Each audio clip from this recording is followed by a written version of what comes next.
Let me start by thanking Fik and Natalia for the invitation. It's great for me to be in a totally different environment, discussing a very different country. You need to forgive me if I say something that doesn't make sense from the perspective. I will, at the end, make a couple of references to how comparative work will be useful. So let me start by the second and third paper. Professor Dubrovskis and Utkina offer really a very similar interpretation of the characteristics of the Ukrainian political economy. It is characterized by a soft legal constraint, as you saw, which refers to selective and discretionary enforcement of formal laws, lack of rule of law, importance of patronage networks for protection and for dispute resolution, absence of check and balances, high levels of corruption that are historical and cultural, the economic power of the elite, and penetration by organized crime of law enforcement. It's interesting that all of these elements that combine to a state that is not able to promote development and it generates inequality, as we have discussed, are elements that many other countries in the world share. And thinking a little bit about what we think is unique about Ukraine in that discussion versus what is not so unique, I think would be important. The similarities in the interpretation of what has happened lead also to similarities in the way of reforming the system between the two papers. So both papers agree that the country needs to strengthen regulatory institutions, limit the influence and power of the oligarchy, promoting, for example, antitrust and competition laws, improve the rule of law, including the separation of power and strengthening the anti-corruption institutions. I totally understood the connection between the interpretation of what's happening and the results, but I guess I missed a little, and maybe something we can discuss in the Q&A, the political economy and how we are going to implement the reforms. What are the political economic constraints and opportunities for those reforms to be implemented?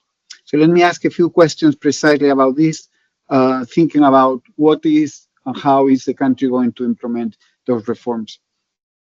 The first is, we both of mentioned the importance of external actors and the European Union. The question, of course, is whether those external actors will be able to impose the conditions that might be required for the reforms to be implemented.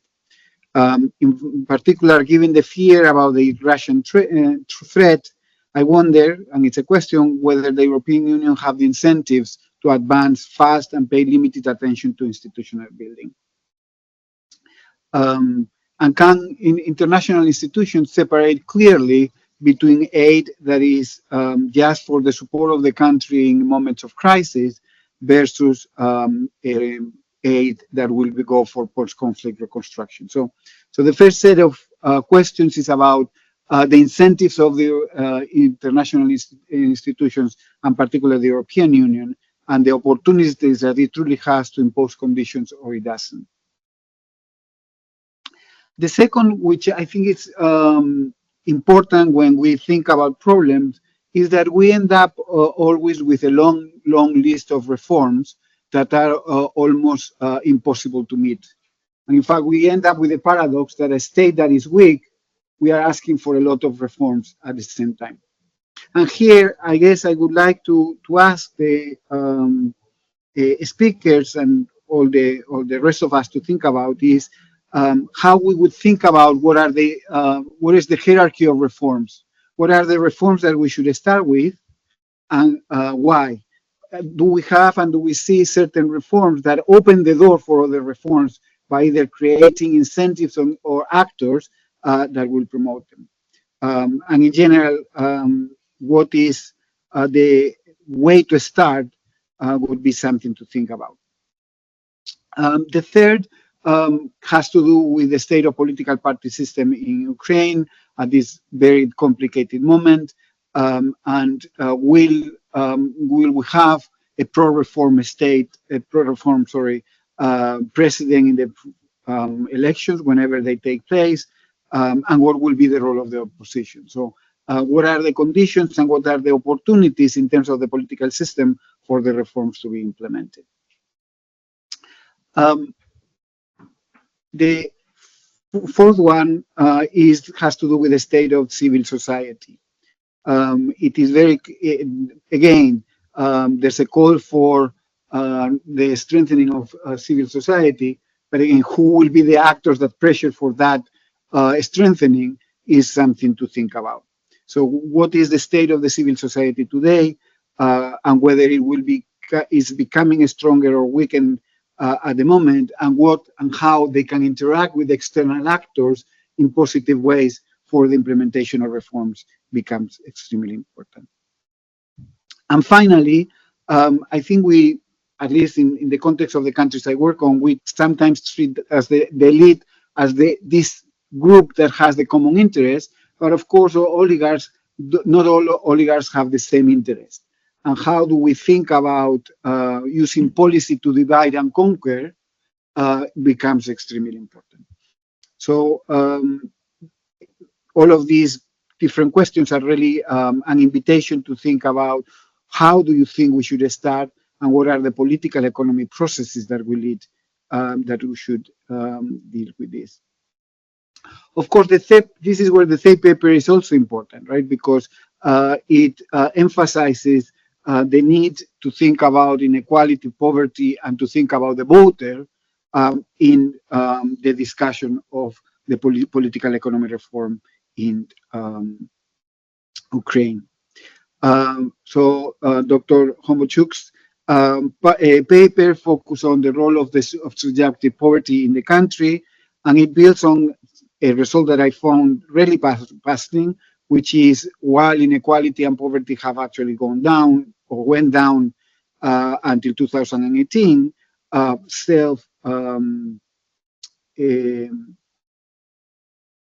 subjective poverty is actually very high. It's around 74% of the population, but also 32% of those in the top income having that level of selective poverty.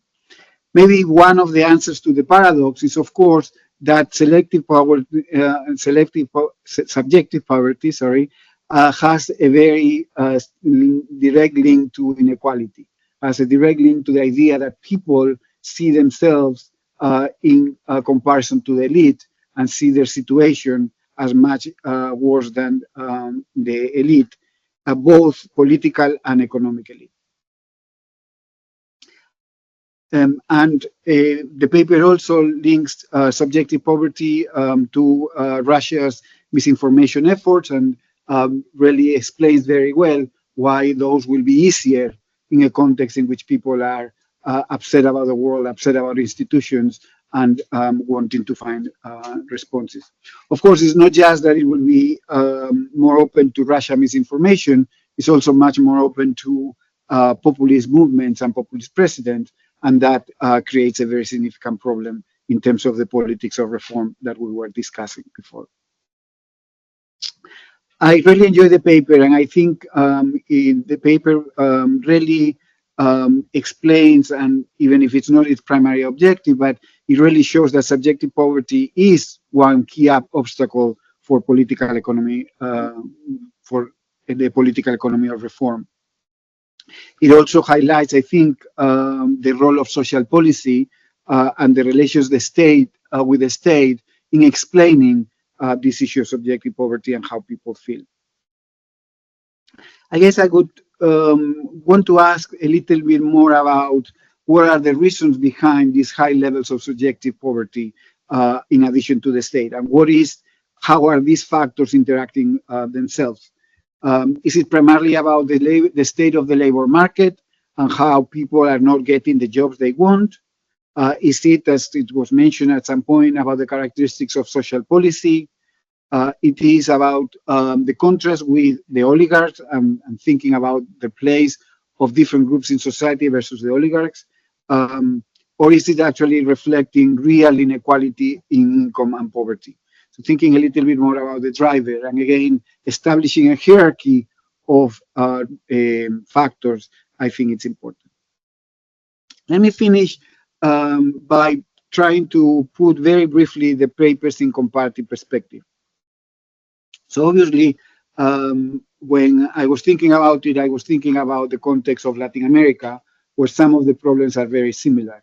So if you think about high levels of social discontent, high levels of discontent with the state, with very high levels of power of the elite.